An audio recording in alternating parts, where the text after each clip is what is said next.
எல்லாம் படம் பார்த்துட்டு ரிவ்யூ கொடுக்குற நம்ம இன்னைக்கு நம்ம பார்க்க போகிற படம் கொட்டுக்காளி. இந்த படம் ஒரு மாதத்துக்கு முன்னாடி வெளியாகி மக்கள் மத்தியில் நெகட்டிவ் ரிவ்யூ வந்து கிடச்சிது.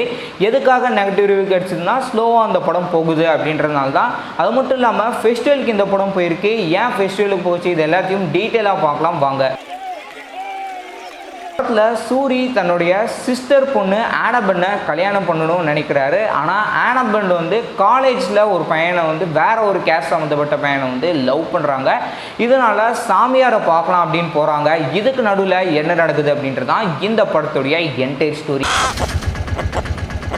இந்த படம் பெர்லின் ஃபிலிம் ஃபெஸ்டிவலுக்கு போயிருக்கு. அண்ட் இந்த படத்துடைய டைரக்டர் இதுக்கு முன்னாடி கூழாங்கல் அப்படின்ற படத்தை வந்து டைரக்ட் பண்ணியிருந்தாங்க. ரவுடி பிக்சர்ஸ் பேனரில் படம் ரிலீஸ் ஆயிருந்தது. கூழாங்கல் படம் வந்து எப்படி பொறுமையாக போகுமோ அதே மாதிரியே இந்த படத்தையும் நீங்கள் பொறுமையாக உட்காந்து பார்க்குற மாதிரி இருக்கும். பெரும்பாலான காட்சிகள் வந்து வண்டியில் ட்ராவல் பண்ணுற மாதிரி தான் கொடுத்துருந்தாங்க. ஆனால் அந்த பொண்ணு சாமியார் பேய் பிடிச்சிருக்கு அப்படின்ற மாதிரிலாம் அந்த படத்தில் வந்து டைலாக் கொடுத்துருந்தாங்க. அதுக்கேற்ற மாதிரி தான் அந்த பொண்ணு வந்து உம்முன்னு அப்படியே பேசாமையே வந்து இருக்கும். திடீர்னு வந்துட்டு பாட்டு பாடுறாங்க அப்படின்னாலும் சூரி வந்து சண்டை போடுறது அப்படின்ற மாதிரியான காட்சிலாம் அந்த படத்தில் கொடுத்துருந்தாங்க. இந்த படம் எதுக்காக ஃபெஸ்டிவல் போயிருக்கு அப்படின்றதான காரணமே நம்மளோட கல்ச்சரை எடுத்து சொல்லியிருக்காங்க.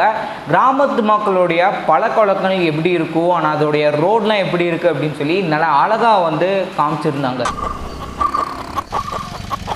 சினிமோட்டோகிராஃபி ஒரு கேமராவை ஒரு இடத்துல பிளேஸ் பண்ணிவிட்டு கேரக்டர்ஸ் அப்படியே மூவ் பண்ணுற மாதிரி கொடுத்துருப்பாங்க.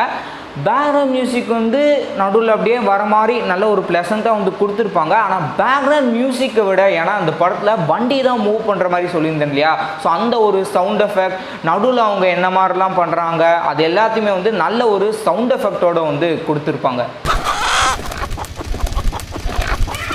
மொத்தத்தில் இந்த படம் எடுத்துட்டிங்கன்னா படத்தை வந்து நல்லா தெளிவாக உட்காந்து நீங்கள் பார்த்தீங்க அப்படின்னா உங்களுக்கு நல்லா புரியும்.